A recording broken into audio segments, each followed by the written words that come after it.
Một dự án vừa tạo ra hơn nửa tỷ đô la tiền phí giao dịch. Nghe như một cỗ máy in tiền vô tận vậy. Đúng thế. Khối lượng luân chuyển vốn thì lên tới hàng trăm tỷ đô la. Và giá token vừa bứt phá 22% chỉ trong vòng vài ngày. Rất ấn tượng. Kiểu, mọi thứ trên bề mặt đang bùng nổ cực kỳ rực rỡ. Nhưng mà này, tại sao các mô hình dự phóng tài chính tĩnh lại đang gióng lên hồi chuông cảnh báo rằng cấu trúc khổng lồ này có thể lao dốc không phanh vào cuối năm nay? Đó chính là nghịch lý kinh điển của DeFi. Chuẩn luôn. Chào mừng mọi người đến với cuộc khám phá chuyên sâu ngày hôm nay. Hôm nay là ngày 9 tháng 7 năm 2026 và nhiệm vụ của chúng ta là bóc tách nghịch lý của Aerodrome Finance, sàn giao dịch phi tập trung đang thiết lập sự thống trị tuyệt đối trên mạng lưới Base. Và để bức tranh toàn cảnh hơn, thì chúng ta cũng sẽ đưa lên bàn cân một báo cáo rất thú vị về Citizen AI trên Telegram nữa. Quyết hai bài toán sống còn. Đó là thanh khoản và người dùng. Được rồi, hãy cùng mổ xẻ vấn đề này. Tôi nghĩ điều hấp dẫn ở đây là sự mâu thuẫn giữa doanh thu thực tế và định giá tương lai chính là đặc sản của các mô hình kinh tế token hiện đại. Việc mà chúng ta nhìn thấy một biểu đồ doanh thu đi lên theo đường thẳng, nó không hề đảm bảo cho một quỹ đạo giá tương tự. Rõ ràng. Nên để giải mã được nghịch lý của token mang mã IRO này, bước đầu tiên bắt buộc phải là nhìn sâu vào bên trong động cơ đang vận hành mạnh máu thanh khoản của toàn bộ mạng Base.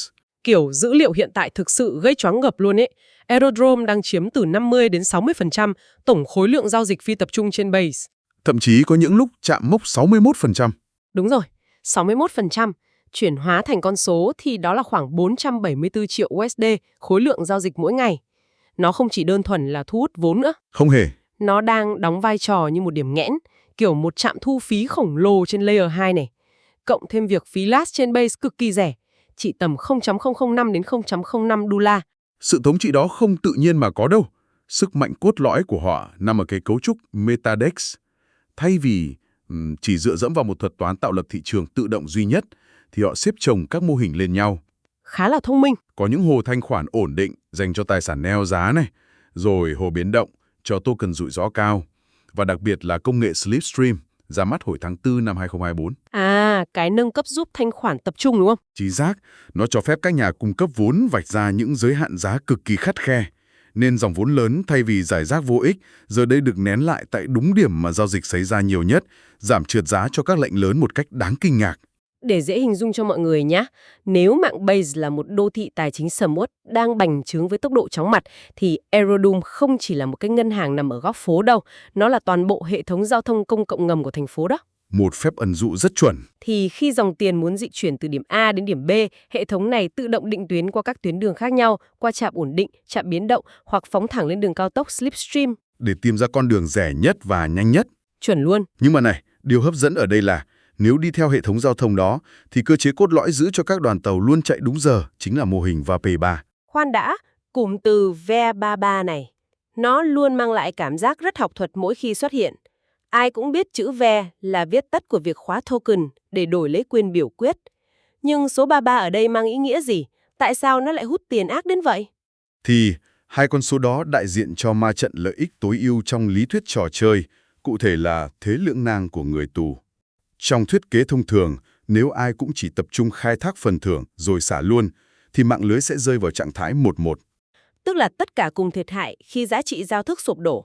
Đúng vậy, nhưng mô hình VE33 thay đổi hoàn toàn động lực đó bằng cách khóa token Aero lại trong một khoảng thời gian lên đến 4 năm. Wow, 4 năm. Trong crypto thì 4 ngày đã như một kỷ nguyên rồi. Đúng, một cam kết khổng lồ. Người dùng khóa lại để nhận VE-Aero. Và trạng thái 33 xảy ra khi số đông cùng hợp tác khóa tài sản để tối đa hóa doanh thu của nền tảng. Và phần thưởng cho việc đó là gì? Những người nắm giữ VE-Aero được hưởng 100% phí giao dịch của giao thức. Đồng thời, họ có quyền biểu quyết để định hướng dòng phân thưởng lạm phát tiếp theo sẽ chảy vào hồ thanh khoản nào. Một sự ràng buộc bằng lợi ích kinh tế vô cùng chặt chẽ. Kết quả là hiện tại có hơn 54% tổng nguồn cung đang bị khóa cứng trong các hợp đồng thông minh. Hơn một nửa nguồn cung bị rút khỏi lưu thông. Dòng tiền thật từ phí giao dịch thì liên tục chảy vào túi những người dám đặt cược dài hạn. Nó tạo ra một tầng lớp cai trị nền tảng không có ý định rời bỏ cuộc chơi. Và cái nền móng vững chắc đó giải thích cho việc tại sao bất kỳ cú hích nào về mặt nhu cầu cũng sẽ tạo ra một cú sốc giá. Đây mới thực sự là điểm thú vị này. Nền tảng vững thì rõ rồi, nhưng động lực nào đã kích hoạt cơn địa chấn giá lên mức 0,60 đô la ngay trong tuần đầu tháng 7 năm 2026? Nhìn vào tài liệu, Có vẻ như một loạt các nâng cấp công nghệ đang được tung ra. Điển hình nhất là định phân bổ dự đoán.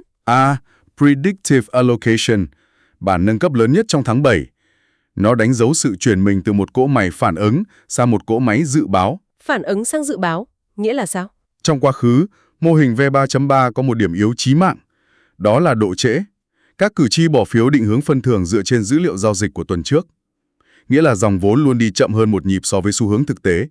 Kiểu như cố lái một chiếc xe thể thao đang chạy tốc độ cao mà chỉ nhìn chằm chằm vào gương chiếu hậu vậy. Rất dễ đâm sầm vào vách đá.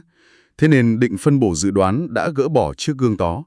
Nó dùng cơ chế giống hệt thị trường dự đoán. Thay vì dựa vào dữ liệu cũ, hệ thống tự động thưởng cho những ai dự đoán đúng nơi dòng tiền sẽ đổ vào trong tương lai. Tức là nếu anh đoán đúng nhu cầu giao dịch, anh được thưởng nhiều hơn. Chính xác. Hiệu quả sử dụng vốn có thể tăng lên tới 80% theo tài liệu ghi nhận. Nhưng mà chờ đã. Việc thay đổi hoàn toàn sang mô hình dự đoán tương lai thay vì dữ liệu thực tế chẳng phải là một rủi ro thực thi cực kỳ lớn sao? Điều gì xảy ra nếu các thuật toán phân bổ này đoán sai? Chắc chắn là có rủi ro. Một sai số nhỏ hoàn toàn có thể dẫn đến việc điều hướng sai lệch dòng vốn. Nhưng phần thường là giải biết được triệt để sự phân mảnh thanh khoản. Hơn nữa, nó không hoạt động một mình. Nó được hỗ trợ bởi hạ tầng của mạng Base, đúng không? Đúng vậy, bản nâng cấp Flash Blocks. Nó ép thời gian xác nhận khối xuống cực thấp, nhanh gấp 10 lần, giúp cho cơ chế dự đoán này có thể hoạt động gần như theo thời gian thực. Khá là điên rồ. Và đó mới chỉ là một phần của tháng 7 thôi. Yếu tố thứ hai đang tạo ra cơn FOMO là thương vụ siêu sáp nhập Aero Mega Merger. Kế hoạch sáp nhập Aerodrome và Velodrome trên mạng Optimism. Đúng, sáp nhập thành một siêu DEX duy nhất tên là Aero để hợp nhất thanh khoản trên Superchain của Ethereum lớp 2. Thêm vào đó, dự án vừa mua lại và khóa tối đa thêm 216.000 token Aero, nâng tổng số bị khóa lên gần 200 triệu. Một bước đi chủ động làm giảm phát nguồn cung. Vậy, tất cả những điều này có ý nghĩa gì khi chúng ta nhìn sang các dữ liệu đối lập? Mọi nâng cấp nghe có vẻ tuyệt vời, nhưng bức tranh tài chính lại cực kỳ mâu thuẫn. Chị đang nói đến mô hình dự báo của Wallet Investor. Đúng vậy. Chúng ta có phí tích lũy đạt 522 triệu đô la, với 9 triệu đô la chỉ trong tháng trước. Dòng tiền thông minh và cá voi đang mua vào, trong khi bán lẻ thì xả hàng. Thế mà Wallet Investor lại dự đoán giá Aero sẽ trượt dần từ tháng 7, chạm mốc tầm 0,32 đô la vào tháng 12 năm 2026. Tại sao lại bi quan như vậy? Nếu chúng ta kết nối điều này với bức tranh toàn cảnh, thì đám mây đen lớn nhất đang lơ lửng chính là nguồn cung pha loãng hoàn toàn FDV. Vốn hóa thị trường hiện tại khoảng 507 triệu đô la. Nhưng FDV thì sao? Hơn 1 tỷ đô la. Tức là lượng token chưa được mở khóa còn quá lớn. Và mấu chốt nằm ở mức phát thải lạm phát. Lạm phát hàng năm của Aero vẫn đang ở mức xấp xỉ 11%. 11% lạm phát, tức là hàng triệu token mới liên tục được in ra. Chỉ để trả thưởng và giữ chân thanh khoản. Nó là một áp lực bán mang tính cấu trúc. Thảo nào, đây là một cuộc kéo co kinh điển luôn. Doanh thu thực tế khổng lồ từ phí đang phải chiến đấu điên cuồng với áp lực bán từ lạm phát 11%. Mua lại 216.000 token thì cũng giống như lấy cốc tát nước khỏi chiếc thuyền đang thủng lỗ vậy. Chưa kể, có một rủi ro thực tế cực kỳ khốc liệt trong các hồ slipstream mà người dùng mới hay phớt lờ. Tổn thất tạm thời, impermanent loss. Đúng vậy. Việc cung cấp thanh khoản tập trung mang lại phí cao, nhưng khi thị trường biến động mạnh ví dụ như cặp ETH và USDC, tổn thất tạm thời có thể bào mòn từ 5 đến 10% vốn gốc của bạn. Đôi khi tiền phí thu về không đủ bù đắp cho phần tài sản cơ sở bị bốc hơi. Rất khắc nghiệt. Sự thành bại dài hạn ở đây phụ thuộc hoàn toàn vào việc tốc độ tăng trưởng của hệ sinh thái Base có vượt qua được tốc độ lạm phát của token hay không. Chính xác. Hạ tầng đi sai tinh vi đến mấy mà không có người dùng mới thì cũng vô ích. Và điều đó dẫn chúng ta đến một sự đối chiếu tuyệt vời trong bộ tài liệu hôm nay. Khi nói đến Web 3, cơ sở hạ tầng như Aerodrome chỉ là một nửa của phương trình, nửa còn lại là làm sao thu hút được người dùng đại chúng. Đó là lý do chúng ta có báo cáo về Catizen AI. Sự dịch chuyển sang lớp ứng dụng tiêu dùng. Kiểu Aerodrome giống như việc xây dựng hệ thống đường ống nước ngầm và nhà máy điện tinh vi nhất thế giới. Rất cần thiết, nhưng không ai đi ngắm đường ống nước cả. Trong khi đó, Catizen AI giống như việc mở cửa một công viên giải trí lộng lẫy, thu hút hàng triệu người chơi. Một sự so sánh rất sinh động. Catizen AI là một hệ sinh thái trên Telegram Mini Apps. Nó kết hợp gaming, AI và SocialFi.